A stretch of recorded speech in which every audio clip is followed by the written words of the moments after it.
Assalamualaikum warahmatullahi wabarakatuh. Selamat pagi mahasiswa Tadris IPA semester 6.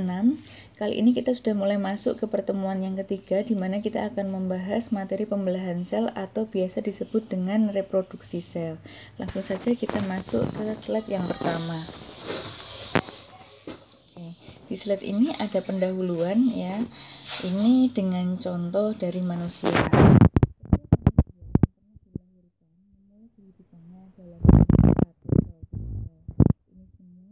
Karena kekuasaan Allah Subhanahu wa Ta'ala, kita yang semula hanya zigot satu sel, kemudian bisa tumbuh berkembang menjadi embrio, bayi, dan dewasa, seperti keadaan kita saat ini. Proses tumbuh dan berkembang tidak dapat lepaskan dari aktivitas pembelahan sel yang terjadi pada tubuh kita. Nah, pada pertemuan ini kita akan membahas tentang proses-proses yang terjadi dalam pembelahan sel, baik secara amitosis, mitosis maupun meiosis. Setelah pembelajaran ini, kita akan mengaitkan hubungan antara pembelahan mitosis, meiosis dengan pewarisan sifat atau hereditas. Baik, kita langsung ke materi siklus sel, yaitu materi sebelum pembelahan sel. Siklus sel ini merupakan mekanisme pembelahan sel. Urutan kejadian mulai dari membelahnya nukleus sampai membelahnya nukleus berikutnya itu dinamakan siklus sel. Lamanya siklus sel untuk setiap makhluk hidup itu tidak sama. Contohnya ada sel kanker yang terus-menerus membelah ya lebih cepat dibandingkan sel-sel yang lainnya. Nah, persentase waktu terbesar dalam siklus sel itu terjadi pada tahap interfase. Coba Anda amati gambar siklus sel berikut. Interfase itu memakan waktu yang lebih lama dibandingkan fase pertumbuhan atau pembelahan. Pembelahan maksud saya fase M. Ya. Nah, di dalam tahapan interfase ini ada periode G1, kemudian S, kemudian G2. Kemudian dilanjutkan dengan fase pembelahan. Jadi fase pembelahan ini bukan termasuk tahap interfase. Yang termasuk tahap interfase adalah G1, G2, dan S. Ya. Nah, fase G1 itu merupakan fase pertumbuhan primer. Dilanjutkan fase sintesis DNA. Kemudian di fase G2 adalah fase pertumbuhan atau persiapan pembelahan. Selanjutnya, nah ini menggunakan gambar siklus sel yang berbeda, ya. Ya, sama saja. Di sini ada keterangannya. I, ya, itu merupakan interfase. Fase M itu merupakan fase pembelahan atau fase mitotik. Kemudian ada P, profase, ME, metafase, A, anafase, dan T, telofase. Kemudian menjadi dua sel ya, pembelahan dua sel. Nah, nanti satu sel ini akan melakukan persiapan pembelahan lagi menuju ke siklus selanjutnya. Oke, di fase G1 ini terjadi pembentukan senyawa-senyawa untuk replikasi DNA. Nah, selain itu replikasi organel sitoplasma juga terjadi, sehingga karena di dalam sitoplasma terjadi replikasi organel, maka selnya akan tumbuh menjadi membesar. Selanjutnya ada periode S yang merupakan fase proses sintesis atau replikasi DNA. Ya, DNA melakukan penggandaan atau menghasilkan dirinya sendiri. Dilanjutkan fase G2, ya.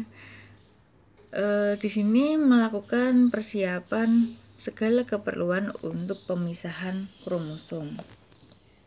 Dilanjutkan fase pembelahan M, ya, serta pembelahan sitoplasma. Nah, setelah melakukan pembelahan ya pada tahap mitotik ini, maka akan masuk ke fase G1 lagi untuk melakukan persiapan pembelahan. Begitu seterusnya, sehingga sel itu akan berkembang menjadi lebih banyak. Kemudian ada jenis pembelahan yang pertama, yaitu amitosis. Nah, pembelahan amitosis ini tidak didahului pembentukan gelendong pembelahan atau peleburan inti. Amitosis merupakan salah satu cara reproduksi aseksual pada organisme uniseluler, ya. Misalnya bakteri, ya, protozoa. Jadi ini termasuk sel prokariotik, ya, dan beberapa jenis sel eukariotik. Nah, mengapa pembelahan amitosis ya digolongkan sebagai reproduksi aseksual? Kenapa?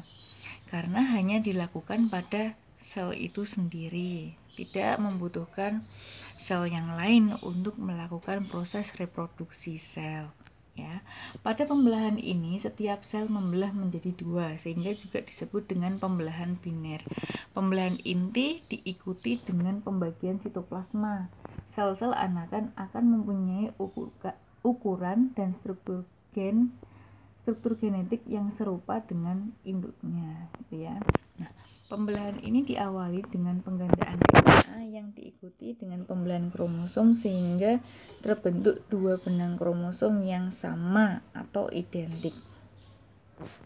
Selanjutnya, membran pemisah yang terbenang di antara dua kromosom tersebut. Nah, gambar lebih jelasnya seperti ini. Ini adalah sel, ya, satu sel terdiri dari bagian dinding sel, membran plasma, kemudian di dalamnya ada DNA. Melakukan replikasi DNA yang awalnya hanya satu, kemudian menjadi dua, ya, kemudian elongasi, yaitu pembesaran dari sel itu sendiri. Nah, kemudian dinding sel dan membran plasma ini mulai membelah, ya. Septum terbentuk, ya. Septum itu sekat, ya, yang terbentuk karena bakteri itu membelah, kemudian DNA terpisah, kemudian sel terpisah menjadi dua. Nah, kedua sel ini memiliki bentuk, ya, kemudian sifat yang sama. Nah, ini contohnya pada Bacillus liseniformis, ya, ini terjadi pembelahan biner. Ini awalnya satu sel, kemudian terbentuk septum, ya, ini DNA-nya terpisah. Nah, ini lama-lama akan terbentuk sekat sehingga kedua sel ini akan berpisah menjadi dua individu baru, menjadi dua sel yang baru. Nah, ini contoh dari E. coli, ya. Ini ada satu sel, ya, kemudian ini merupakan sel yang hendak membelah. Oke. Selanjutnya adalah pembelahan mitosis. Nah, pembelahan ini terjadi pada sel tubuh atau somatis, kemudian menghasilkan sel anak dengan jumlah kromosom yang sama dengan induknya.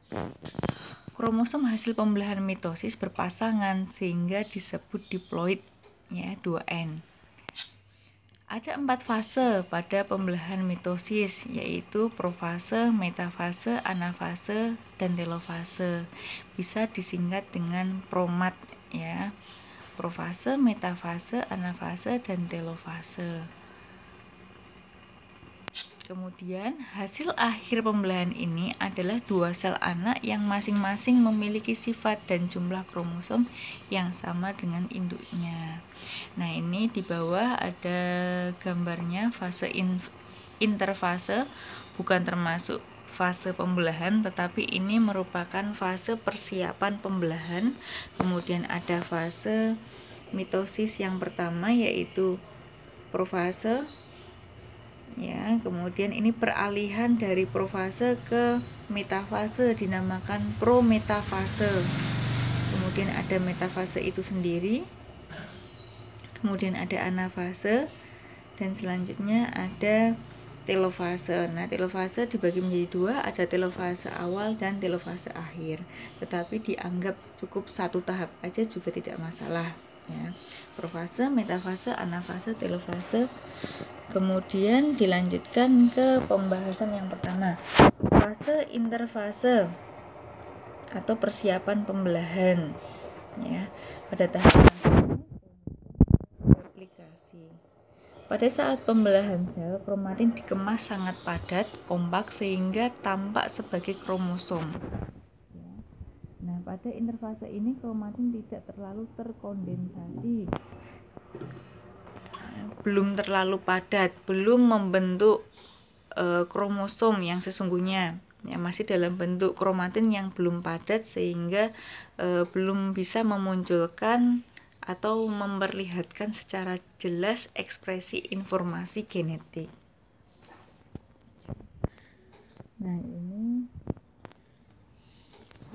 ya dari interfase menuju profase. Ya, mulai terbentuk benang-benang kromatin namun masih belum padat. Sentrosom mulai ke arah kutub yang berlawanan. Selanjutnya adalah tahap profase. Terbentuk dua sentriol dari dua sentrosom. Ya, ini adalah sentrosom. Di dalamnya terbentuk dua sentriol. Di dalam sentriol itu ada benang atau ada tabung yang namanya adalah mikrotubul. Kromatin memendek dan menebal membentuk kromosom. Ya, ini sudah mulai terbentuk kromosomnya. Ya. Kromosom menduplikasi menjadi dua kromosom anakan yang disebut kromatid. Jadi awalnya berbentuk satu kromatid, ya, kemudian menduplikasi menjadi dua kromatid. Nukleolus, ya, nukleolus anak inti sel mengecil kemudian menghilang, ya. Dari sentriol ini, ya, di dalamnya ada mikrotubul yang akan membentuk benang-benang spindel. Ya, seperti ini benang-benang spindelnya. Membran inti kemudian terpecah-pecah. Membran inti ini ya yang berwarna ungu, ini awalnya masih utuh, kemudian mulai memisah, kemudian mulai terpecah seperti ini. Metafase. Kromosom berada di dalam bidang ekuator atau berada di tengah-tengah bidang pembelahan dan terikat pada benang spindel melalui sentromer. Ya, ingat sentromer itu berada di tengah-tengah dari kromosom. Ya, ada yang di tengah, ada yang di ujung gitu ya.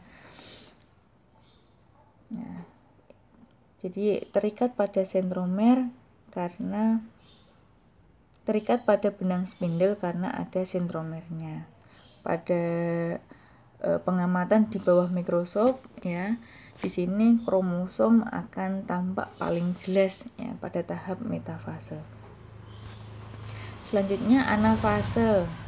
Nah, anafase ini dari kromosom ya kromatid ini akan menuju ke kutub pembelahan. Masing-masing ke kutub berlawanan. Sentromer akan membelah bersamaan. Ya. Menuju ke kutub-kutub berlawanan. Selanjutnya telofase, membran inti mulai terbentuk kembali, ini yang warnanya ungu. Ya. Nukleolus. Ya, nukleolus di sini, anak inti sel. Anggap saja ini adalah nukleolus. Ini mulai muncul kembali. Ya. Ini anggap saja ini adalah nukleolus. Saat telofase selesai, membran sel baru, ini kalau pada sel hewan, dinding sel pada tanaman tingkat tinggi sedang terbentuk. Ya. Pembentukan nukleus sudah hampir selesai. Langkah akhir telofase ini melibatkan inisiasi pembelahan untuk membentuk dua sel yang terpisah pada fase pembelahan sel, dikenal sebagai sitokinesis. Nah, ini yang namanya sitokinesis, inisiasi dari satu sel menjadi dua sel. Oke, sudah selesai untuk tahapan mitosisnya. Ingat kembali ya, ada tahapan persiapan yang disebut interfase, kemudian ada tahapan pembelahan yang dimulai dari profase, prometafase yang merupakan peralihan dari profase ke metafase, tahapan metafase, anafase, telofase awal dan telofase akhir, atau cukup dianggap telofase begitu saja. Kemudian ada pembelahan meiosis. Apa bedanya mitosis dengan meiosis?